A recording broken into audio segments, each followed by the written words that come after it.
하나님 안에서 우리 한 가족인 여러분, 형제 자매 여러분들을 예수 그리스도 안에서 사랑하고 축복합니다. 우리 옆 사람을 바라보면서 우리 사랑합니다, 축복합니다. 우리 한번 인사할까요? 예.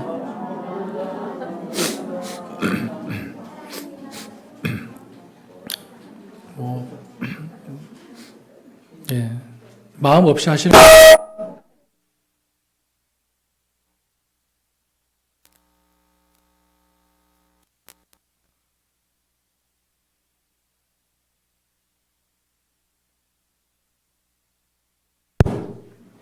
또한 이 시간 우리 하나님께서 주시는 말씀을 통해 저와 여러분의 삶 속에서 하나님의 은혜와 크신 복이 또한 함께하기를 소망합니다. 국민학교, 국민학교 하면 우리 청년들은 또 다르겠죠. 우리 초등학교, 그죠? 중학교, 또 우리 고등학교, 여러분의 학창 시절이 어떠하셨는지 궁금합니다. 예. 아름답고 예쁜 추억들이 기억에 책장에 하나하나 꽂혀 있지 않습니까? 하나씩 하나씩 빼서 그 추억의 책장을 펼쳐보십니까? 그럴 여유가 없으시죠. 그죠? 너무 먹고 사는데 바쁘셔서 충분히 이해하고 또 공감합니다. 저는 설교를 준비하면서 저희 학창 시절을 한번 떠올려 보았습니다. 저 때는 국민학교였습니다. 제가 국민학교를 졸업하고 또 중학생이 되어서 처음 중학교 입학한 때가 기억이 나더라고요. 6학년, 이제 6년 동안 정들었던 국민학교를 떠나 새로운 학교에서 새로운 선생님과 이제 친구들을 만납니다. 중학교에 입학하면 뭔가 새롭고 또 새로운 기대감이 있어야 하는데 왠지 제 마음은 그렇지 않았습니다. 이상하게도 마음이 불편하고 막 긴장이 되었던 것 같습니다.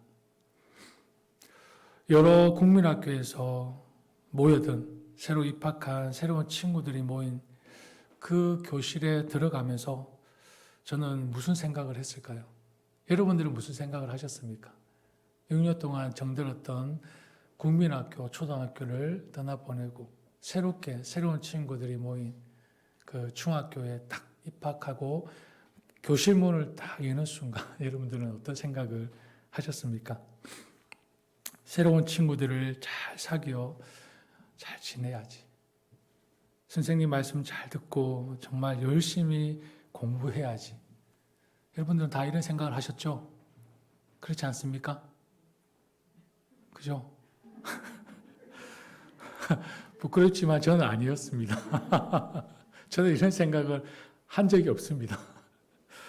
동네 형들이 저에게 해준 말만 제 머리에 계속 맴돌았습니다. 어떤 말이 맴돌았을까요? 중학교 생활 3년 동안 편안하게 지내려면 첫인상이 중요해.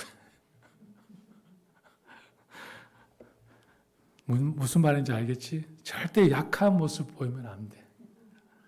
이게요, 중학교, 고등학교 갈수록 더해요. 절대 약한 모습 보이면 안 돼. 한번 꿀리면 끝장이야.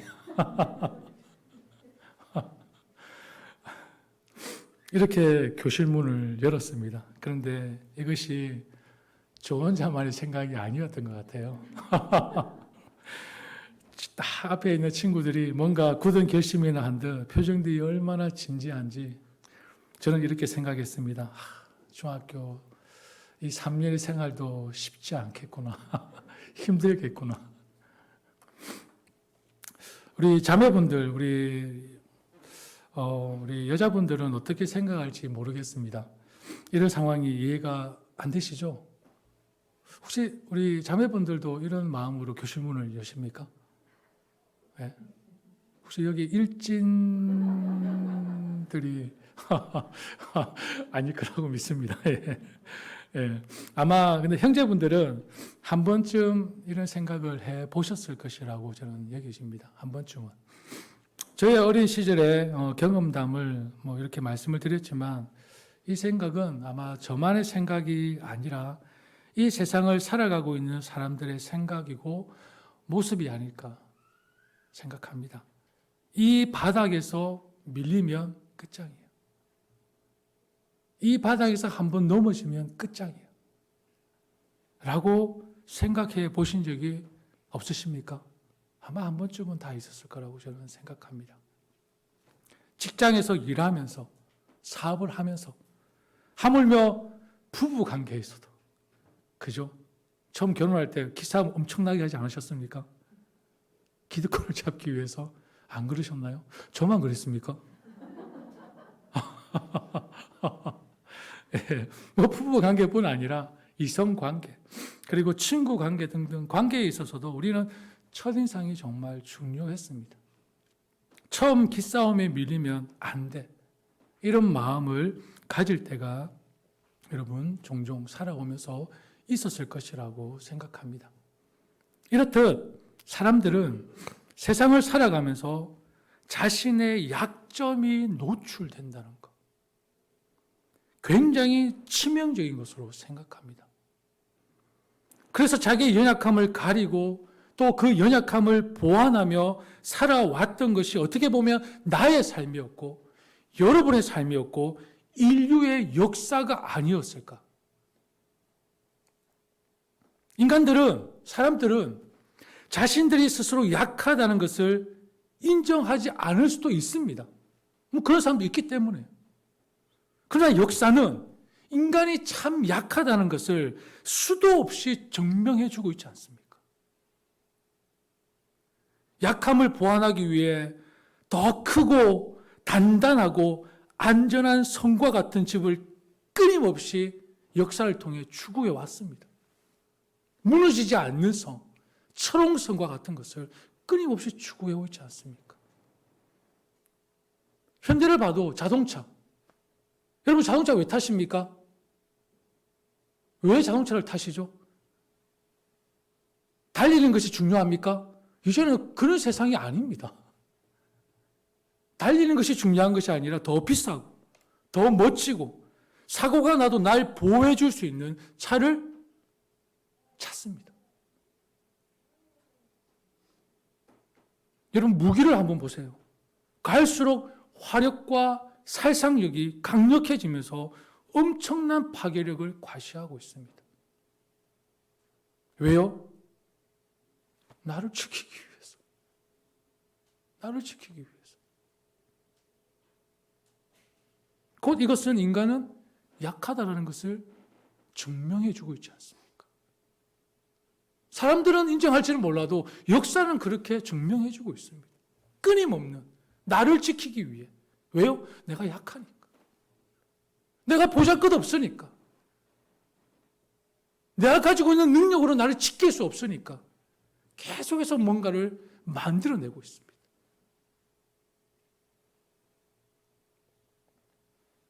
여러분이 입고 있는 옷은 어떻습니까? 시장에서 몇 불짜리 옷은 이제 거들떠 보지도 않는 세상이 되어져 버렸습니다. 왜요? 내 삶의 수준과 맞지 않습니다. 내 취향과 맞지 않습니다. 옷, 이제 우리의 몸을 감싸고 가려주는 기능을 뛰어넘어 하나의 예술의 경지까지 도달했습니다. 이 옷이라는 것이. 나를 더욱더 아름답게 꾸미고 나타내 준다면 가격은 이제 중요하지 않습니다. 그리고 여성의 전유물로만 여겨졌던 성형. 이제는 누구도 합니까? 남자들도 많이 합니다. 성형이 이제는 보편화된 이유가 무엇입니까? 자기 신체의 약점을 가리고 싶은 간절한 마음의 표현이 아니겠습니까? 조금 더 나를 멋지게 예쁘게 가꾸고 싶고 예쁘게 보이고 싶은 인간의 욕구가 아니겠습니까? 성형. 이렇게 사람들은 자신들의 연약한 부분을 감추고 나타내지 않으려고 알게 모르게 길들여져 있다는 것입니다. 알게 모르게. 그런데 이러한 모습이 비단 세상에서만 보여지는 모습일까요? 예수님을 믿는다고 하는 그리스도인들이 모여있는 이 영적인 공동체인 교회 안에서는 이러한 모습이 없을까요? 아닙니다. 안타깝지만 아닙니다. 교회 안에서도 이러한 모습을 우리는 발견할 수 있습니다. 우리가 예수 그리스도를 믿는다는 것, 그것이 뭐죠? 예수님을 믿는다는 것이 무엇입니까? 왜 여러분들은 예수님을 믿는 것이죠?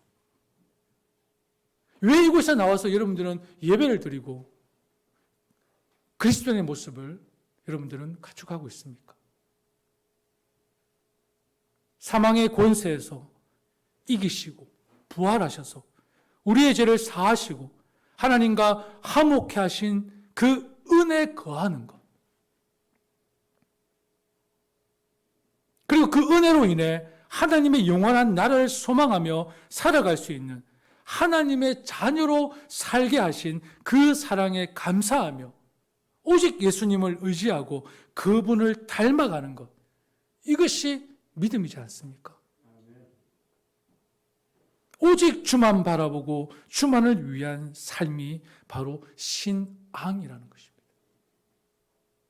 그런데 안타까운 것은 예수님을 믿는 이유와 목적이 다른 곳에 있는 분들도 있다라는 것입니다. 나의 연약함을 강함으로 바꾸기 위한, 나의 부족함을 채우기 위한 목적으로 믿음을 이해하는 분들이 있다라는 것입니다. 교회 안에서, 영적인 공동체 안에서. 물론 예수님께서 연약한 자들을 강하게 하시고 부족한 부분을 풍족하게 채워주시고 어리석은 자들을 지혜롭게도 하셨습니다. 또한 하십니다. 그런데 이것이 믿음의 이유와 목적은 아닙니다.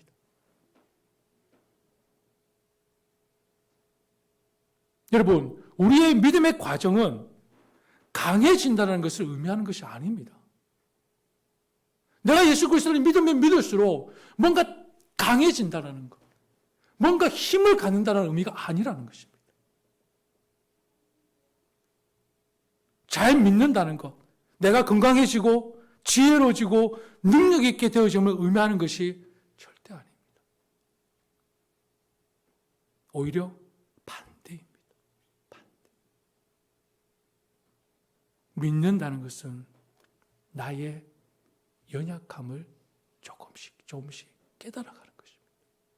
믿는다는 것은.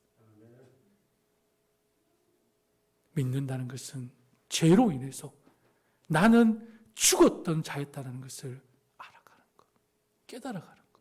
그것이 바로 믿음입니다. 사도 바울을 보십시오. 사도 바울이 예수님을 만나기 전과 예수님을 만난 후에 자랑이 달랐습니다. 예수님을 만나기 전에 사도 바울의 자랑은 뭐였습니까? 학벌이었습니다. 백그라운드였습니다. 히브리인 중에 히브리인이요. 가마리엘 그 문화에 공부했던 법학자였고 율법학자였던 그것을 자랑했습니다. 사도 바울.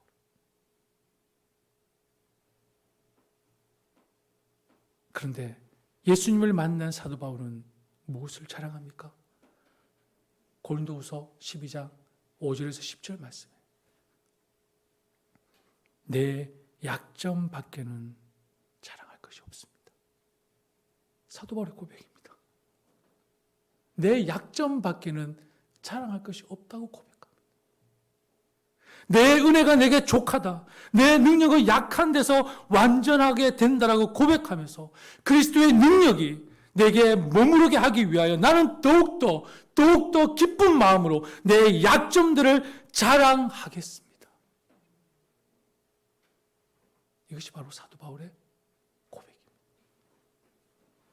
예수님을 만난 후에 사도 바울의 고백. 예수님을 만나기 전과 후는 완전히 달라졌습니다. 그전에는 학벌을 자랑했습니다. 성공을 자랑했습니다. 권력을 자랑했습니다. 출신을 자랑했습니다. 그런데 예수님을 만난 후에 사도 바울은 무엇을 자랑합니까? 자기의 가치를 자랑합니다. 자신의 약함을 자랑합니다. 왜요? 그것으로 그리스도의 능력이 내게 머무르게 하기 위해서 더욱더 기쁜 마음으로 내 약점들을 자랑한다라고 사도 바울은 고백합니다. 우리가 예수 그리스도를 처음 만났을 때를 한번 생각해 보십시오. 기억이 나십니까? 예수 그리스도를 처음 만났을 때, 예수 그리스도를 인격적으로 처음 만났을 때를 한번 기억해 보십시오. 그 첫 만남이 뭔가 강함을, 능력을 얻어 뭔가 뛰고 달리고 세상을 정복하려고 하는 마음을 갖게 해 주었습니까? 처음 만남에? 그런 만남이었습니까? 그렇지 않았을 것입니다. 예수 그리스도를 인격적으로 만났을 때 대부분의 사람들은 어떤 모습을 보입니까? 무릎을 꿇습니다. 하염없이 눈물을 흘립니다. 왜 그렇습니까? 강함을 의미하는 것이 아니기 때문입니다. 예수님을 만났다는 것은, 예수님을 믿게 되었다는 것은 내가 죄인임을 깨달았다는 것입니다. 예수님을 인격적으로 만난 그 사건의 시작은 바로 나의 연약함, 내가 죄인임을 알게 되는 것, 내가 연약한 존재라는 것을 깨닫게 되는 것, 그것이 예수님을 처음 만남의 시작이라는 것입니다. 이 사건이 저와 여러분의 인생에서 일어나지 않았다면 그것은 제대로 된 믿음이라고 할 수 있을까요? 스스로가 답해 보시길 바랍니다. 이 사건이 지금 내 인생에 일어나지 않았다면 지금 내 믿음이 제대로 된 믿음입니까? 소위 믿음 생활을 하고 있다고 말할 수 있냐라는 것입니다. 내가 죄인임을 깨닫지 못했는데, 내가 너무나 약한 존재라는 것을 인정하지 못했는데, 내 죄를 사하시기 위해서 죽으신 예수 그리스도를 믿는다는 것은 여러분 말이 됩니까? 말이 되지 않지 않습니까? 말이 안 되죠. 내가 죄인임을 깨닫지 못했는데, 나의 연약함을 인정하지 못하는데, 내 죄를 위해서 십자가에 죽으신 예수 그리스도를 어떻게 그분을 믿을 수 있겠습니까? 그분을 받아들일 수 있겠습니까?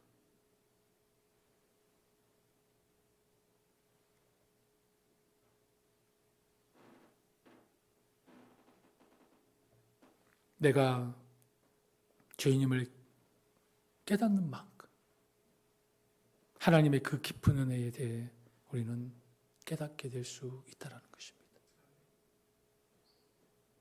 나는 별로 죄도 짓지 않았습니다. 나는 정의로운 사람입니다. 나는 잘못한 것이 없습니다. 이렇게 생각하면서 예수 그리스도를 사랑한다고 하는 것, 예수님을 믿는다고 하는 것은 새빨간 거짓말입니다. 표현이 조금 가했나요? 더 과하게 표현하고 싶었는데요. 제 혀로 범죄할까 싶어서 이 정도로 자제했습니다. 나는 별로 죄도 짓지 않았습니다. 나는 정의로운 사람입니다. 나는 잘못한 것이 없습니다. 이렇게 생각하면서 예수님을 사랑한다, 예수님을 믿는다, 거짓말하고 있는 것이 아닐까요?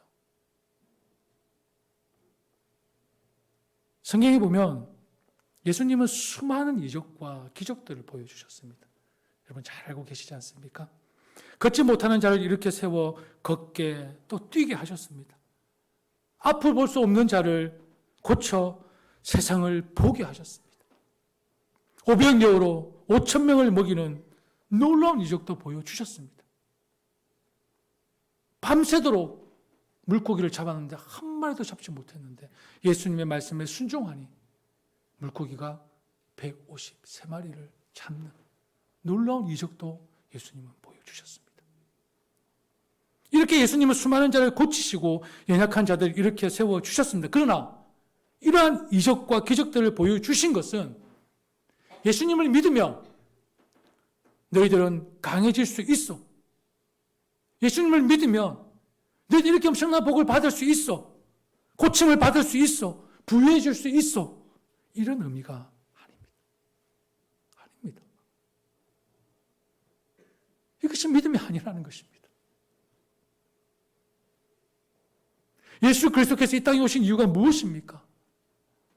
무엇이죠? 우리는 아무것도 아닌 것을 알게 하시기 위해서. 내가 아무것도 아니라는 것을 알게 하시기 위해서. 너무나 연약한 존재라는 것을 깨닫게 하시기 위해서. 우리는 죄인이기에 우리 스스로 구원할 수 없는 존재라는 것을 알게 하시기 위해서 친히 이 땅에 오셨다는 것입니다. 우리 스스로 우리를 구원할 수 있습니까? 구원 못합니다. 하나님이 오죽 답답하셨으면 친히 성육신 하셨습니다. 인간의 몸을 입고 이 땅까지 오셨습니까? 우리가 얼마나 어리석으면, 우리가 우리 자신을 얼마나 모르면, 너희들이 그렇게 약한 존재라는 것을 깨닫지 못하면 친히 이 땅에 오셔가지고, 그럼에도 불구하고 우리 주변에는 믿음을 통해 부유함을 자랑하는 사람들이 있습니다. 믿음을 통해 세상의 성공을 자랑하는 사람이 있습니다. 믿음을 통해 인생의 역전을 자랑하는 사람들이 있습니다. 내가 더 성공하고 더 잘 되는 것은 잘 믿어서라고.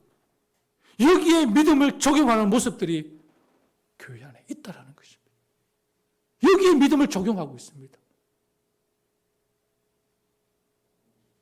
내가 믿어서 우리 가정을 남들에게 부러움의 가정이 되도록 만들려고 애를 쓴다면 이런 믿음 생활에 여러분 평안과 자유가 있겠습니까? 얼마나 힘들겠습니까? 그 부유함을 지키기 위해서, 그 성공을 지키기 위해서.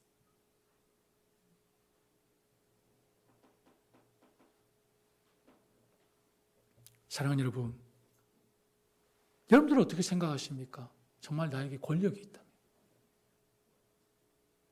지식만 있다면, 물질만 있다면, 남들이 가지지 못한 무슨 초능력이 있다면, 나에게 든든한 백그라운드가 있으면 여러분 정말 강해질 수 있다고 생각하십니까?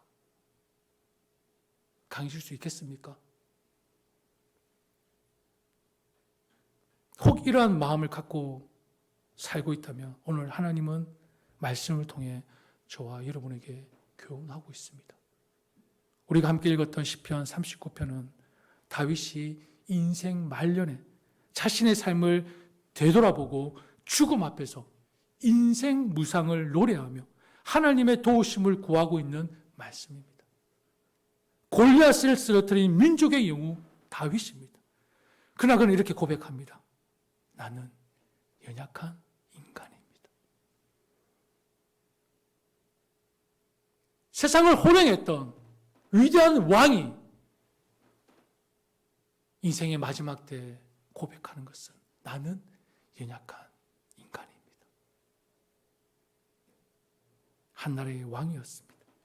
하나님께서 내 마음에 합한 자라고 칭찬했던 온전한 신앙인이었습니다. 승승장구한 강한 용사였습니다. 다윗이 출생에서 죽는 과정을 보니 인간이 참으로 연약합니다. 인간이 참으로 연약합니다. 고백합니다. 그러면서 7절 말씀에 주여 이제 내가 무엇을 바라리요? 나의 소망은 주께 있나이다. 주님, 이제 내가 무엇을 바라겠습니까? 내 희망은, 내 소망은 오직 주님뿐입니다. 이 땅에서 권력과 물질과 명예를 한 소나기에 움켜쥐었던 위대한 왕, 바로 다윗의 고백입니다. 다윗의 고백. 사랑하는 여러분, 인간이 얼마나 약한 존재이기에 다윗 같은 위대한 왕이 이런 고백을 하며 하나님을 찾고 구하고 있을까요? 우리 1절 말씀 한번 같이 읽어볼까요? 1절 말씀입니다. 시작.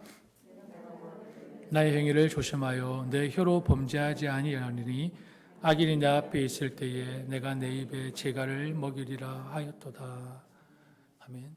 다윗은 속으로 다짐을 합니다. 나의 길을 내가 지켜서 내 혀로는 죄를 짓지 말아야지. 악한 자가 내 앞에 있는 동안에는 나의 입에 재갈을 물려야지. 이렇게 속으로 다짐하고 있습니다. 다윗은 하나님 앞에 죄를 범하였고 그로 인해 하나님의 징계를 받아 심각한 질병 가운데 있는 상황입니다. 그리고 악인들은 그러한 다윗을 보며 조롱하였습니다. 질병으로 인한 고통보다 그 악인들의 조롱으로 인한 정신적 고통이 더 심각하고 견디기 힘들었습니다. 그럼에도 불구하고 다윗은 악인 앞에서는 아무 말도 하지 않겠다는 강한 의지를 보이고 있습니다. 왜냐하면 혀로 죄를 짓지 않기 위해서. 그런데 어떻습니까? 2절 말씀에 보면 근심, 걱정만 더욱더 깊어간다고 얘기하고 있습니다. 3절에 보면 속에서 뜨거운 열기가 치솟아 생각만 하면 그 악한 악인들을 생각만 하면 할수록 우라가 치밀어 올랐어요. 주님께 아뢰지 않고서는 견딜 수 없다고 얘기하고 있습니다. 다윗도 연약한 인간입니다. 악인들을 생각하니까 막 속에서 부글부글합니다. 참을 수가 없습니다. 견딜 수가 없습니다. 여러분, 인간은 어떤 존재입니까? 인간은 의지가 약한 존재라는 것을 알 수 있습니다. 의지가 정말 약한 존재입니다. 결단을 하지만 의지가 약해서 쉬이 무너지고 맙니다. 죄를 짓지 않기 위해 혀를 깨물어 보기도 합니다. 악을 이기려고 손을 불끈 쥐어 보기도 합니다. 입으로는 범죄하지 않으려고 입을 다물어 보기도 합니다. 그러나 우리의 의지는 쉽게 무너지고 맙니다. 화를 내지 않겠다고 결심을 하지만 속에서 불이나 견딜 수가 없습니다. 어느새 죄가 내 입속에 들어와 있습니다. 어느새 죄가 내 마음을 사로잡아 버렸습니다. 이렇게 인간은 의지가 약한 존재라는 것입니다. 이렇게 저와 여러분은 의지가 약한 존재이기에 다윗의 고백이 저와 여러분의 고백이 되어야 하는 것입니다. 무슨 고백입니까? 주님, 이제 내가 무엇을 바라겠습니까? 나의 소망은, 나의 희망은 오직 주님뿐입니다. 나는 연약한 인간인 것을 알기에 그래서 하나님께 소망을 두는 것, 이것이 바로 신앙입니다. 신앙. 5절 말씀을 함께 읽겠습니다. 시작. 주께서 나의 날을 한 뼘 길이만큼 되게 하시매 나의 일생이 주 앞에는 없는 것 같사오니 사람은 그가 든든히 서 있는 때에도 진실로 모두가 허사뿐이니이다. 아멘. 다윗은 평생을 경건하게 살았음에도 불구하고 단 한 번의 실수로 인하여 고통 가운데 있는 반면에 악인들은 물 마시듯 죄를 짓고 악을 일삼는데도 번영하고 형통합니다. 악인들. 다윗은 분명히 하나님을 원망하였을 것입니다. 그동안 잘했는데, 경건하게 잘 살아왔는데 한 번의 실수로 엄청난 고통에 시달리고 있는 다윗. 그런데 저 악인들은 물 먹듯이 죄를 범하고 악을 일삼는데도 형통하고 번영하는데 다윗의 마음이 하나님을 원망하지 않겠습니까? 그럼에도 다윗은 그런 악인과 자신의 처지를 비교해서 하나님을 원망하는 것은 어리석은 죄라는 것을 깨달으면서 인생을 다시 평가하고 있습니다. 주님께서는 한 뼘 길이밖에 안 되는 나를 주셨으니 내 일생이 주님 앞에서는 없는 것이나 같습니다. 진실로 모든 것은 헛되고 인생의 전성기조차도 한낱 입김에 지나지 않는다고 인생의 허무함을 고백하는 다윗을 통해 우리가 알 수 있는 것은 무엇입니까? 인간은 자신의 생명을 지킬 수 없는 연약한 존재라는 것입니다. 인간은 자신의 의지도 지킬 수 없는 연약한 존재이지만 우리의 생명도 지킬 수 없는 연약한 존재입니다. 인간의 생명은 풍전등화와 같습니다. 여러분, 얼마나 오랫동안 숨을 참을 수 있으십니까? 짧게는 1분, 길게는 2분. 한번 숨을 쉬지 않고 참아보십시오. 제가 그러면 몇 번을 장례를 치러야 됩니까? 1분, 2분 숨을 안 쉬고 있으면 인간은 다 죽습니다. 그게 바로 저와 여러분입니다. 그런 존재입니다. 여러분, 얼굴에 주름이 하나 둘씩 생길 때마다 마음이 어떠세요? 저는 괜히 집에서 그 짜증을 다 받아줘야 됩니다. 저는 상관이 없는데 주름이 생기든 살이 시커멓게 타든 별 상관이 없는데, 예, 주름이 하나씩 생길 때마다 이렇게 거울을 보면서 주름을 만질 때마다 저는 눈치를 봐야 합니다. 머리에 흰 머리카락이 하나 둘씩 날 때마다, 예, 기분이 어떠십니까? 그 주름과 흰 머리카락을 감추기 위해 온갖 방법들을 동원해 보지만 여러분, 세월을 속일 수 있던가요? 속일 수 없습니다. 인간은 바로 그 늙음에 약합니다. 나이를 잡아둘 수 없습니다. 죽음 앞에 인간의 생명은 너무나 연약한 존재입니다.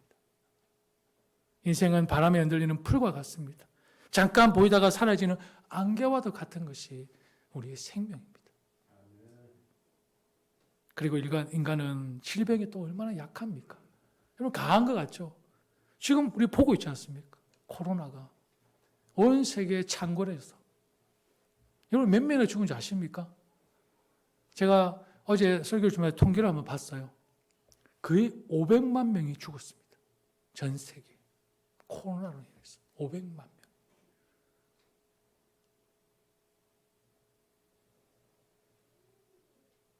의학과 과학이 발달해도 눈에 보이지 않는 바이러스가 퍼지니 추풍 낙엽과 같이 얼마나 많은 생명들이 이 땅에서 사라졌습니까? 지금까지 전쟁으로, 질병으로, 사고로 많은 사람들이 사라졌습니다. 그 가운데 훌륭한 사람도 있었을 것입니다. 선한 사람도 있었을 것입니다. 그러나 반대로 악한 사람도 있었을 것입니다. 무엇보다 하나님을 알지 못하고 믿지 못한 사람들도 많았을 것입니다. 안타깝지만 만약에 이들이 죽는 날을 알았다면 그렇게 살았을까요? 죽는 날을 알았다면. 어느 랍비의 가르침이 기억이 납니다. 어느 랍비가 이렇게 얘기를 했습니다. 죽기 하루 전에는 회개하라. 여러분, 죽기 하루 전에는 꼭 회개하십시오. 아주 심오하듯이 담겨 있지 않습니까? 죽기 하루 전에는 회개하라. 근데 그 하루 전을 어떻게 아시겠습니까? 제자들이 묻습니다. 랍비여, 이 세상에서 누가 자신이 죽는 날을 알겠습니까? 오늘 죽을 수도 있고 내일 죽을 수도 있고 1년이나 10년 후에 죽을 수도 있지 않습니까? 그래도 랍비의 대답은 한결같습니다. 죽기 하루 전에는 회개하라. 랍비의 이 가르침에는 두 가지 의미를 우리가 발견할 수 있을 것입니다. 하나는 매일 죽을 수도 있으니, 내일 죽을 수도 있으니 언제나 마지막 때라는 것을 의식하고 살아가는 것이라는 것입니다. 그리고 보다 중요한 교훈은 무엇입니까? 지금 당장 회개하라는 것입니다. 지금 당장. 모든 생명의 시작과 끝을 정하시는 분, 하나님이시기에 사람은 언제 죽을지 알 수 없습니다. 그러기에 지금 당장 회개해야 하는 것입니다. 예수님께서 사역을 시작하실 때에 뭐라고 말씀하셨습니까? 회개하라. 회개하라. repent. 바로 사도 세례 요한, 침례 요한도 그런 얘기를 했지 않습니까? 여러분, 인간이 강한 것 같지만 참으로 생명을 유지하는 데 연약한 존재임을 다시 한번 확인합니다. 이렇게 저와 여러분은 자신의 생명도 지키지 못하는 연약한 존재이기에 다윗의 고백이 저와 여러분이 고백이 되어야 하는 것입니다. 무슨 고백입니까? 주님, 이제 내가 무엇을 바라겠습니까? 내 소망은 오직 주님뿐입니다. 내가 죄인임을 알고 연약함을 알고 하나님을 바라보며 하나님을 찾는 것이 바로 믿음이요 신앙이라는 것입니다. 6절 말씀 함께 읽겠습니다. 시작. 진실로 각 사람은 그림자같이 다니고 헛된 일로 소란하며 재물을 쌓아나 누가 거둘는지 알지 못하나이다. 물질이 인생의 전체 목적인 것처럼 여기고 물질을 쌓는 일에 필사적인 사람들이 있습니다. 필요 이상의 물질에 욕심을 냅니다. 이를 위해서는 불법도 악한 일도 서슴지 않는 사람들도 있습니다. 마치 물질이 자신들을 구원해 줄 거라 생각하는 것 같습니다. 하지만 하나님은 말씀하십니다. 장차 그것을 거두어 드릴 사람이 누구일지는 아무도 모른다고 말씀하고 있습니다. 무슨 말씀입니까? 어리석은 사람은 자기들이 쌓은 재산이 자기들의 것인 줄 알지만 사실은 자기들의 것이 아니라는 것입니다. 소유한다고 하더라도 이 땅에서만 제한된 것이지. 아니, 이 땅에서도 솔직히 장담 못합니다. 재산을 쌓아도.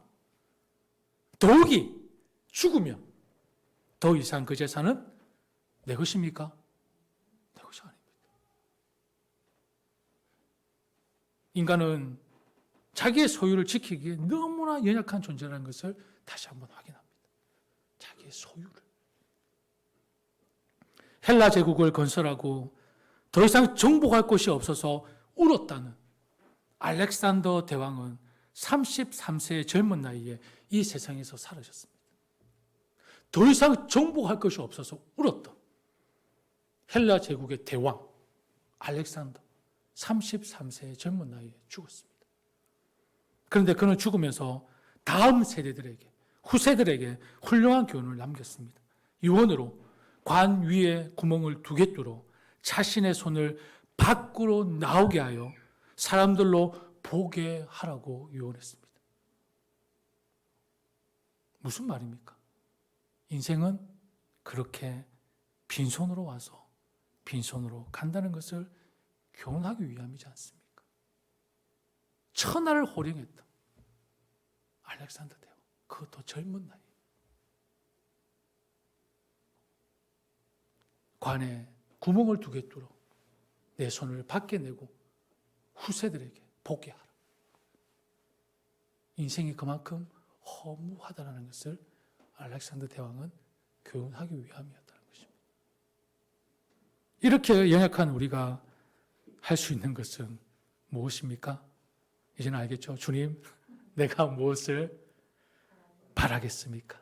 나의 소망은 오직 주님뿐입니다.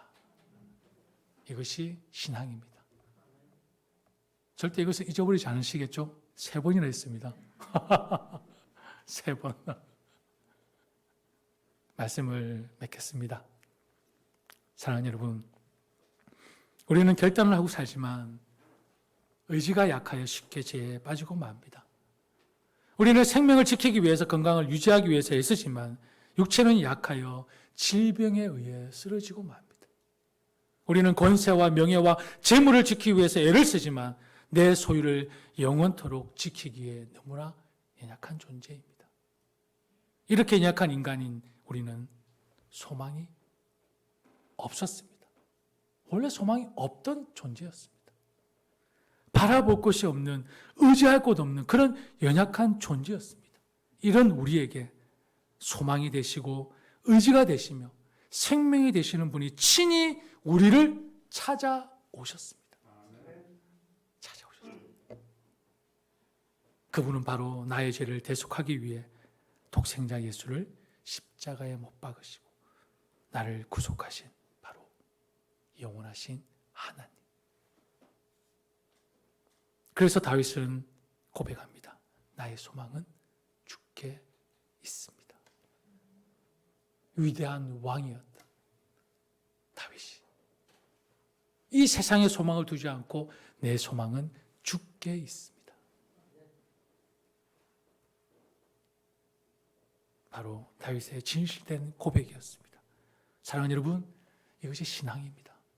이것이 신앙입니다. 내가 죄인임을 알고 나의 연약함을 알고 전능하신 하나님의 도움을 구하는 것, 하나님을 찾는 것, 이것이 바로 신앙이라는 것입니다. 하나님은 우리의 연약한 인생을 도우시기 위해서 예수님을 이 땅에 보내주셨습니다. 예수님은 우리의 연약함을 돕기 위해서 이 땅에 오셨습니다. 로마서 5장 6절 말씀에 우리가 아직 약할 때에, 우리가 아직 연약할 때에 그리스도께서는 제 때에 기약대로 경건하지 않는 사람을 위하여 어떻게 하셨습니까? 죽으셨다라고 말씀하고 있습니다. 제 때에.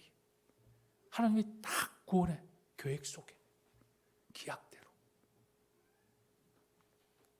하나님, 우리가 연약하여 죄에 빠질 때 내 소망은 오직 주님뿐입니다 라고 고백하면 어떻게 하실까요? 우리를 품으시고 우리를 용서해 주실 것입니다.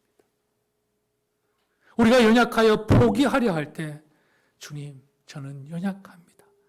내 소망은 오직 주님뿐입니다 라고 고백하면 우리 주님은 우리에게 힘 주시고 능력 주실 것입니다. 우리가 연약하여 넘어질 때 주님, 저는 연약합니다. 내 소망은 오직 주님뿐입니다 라고 고백하면 우리 주님이 내 손을 꼭 붙잡고 다시 일으켜 세워 주실 것입니다.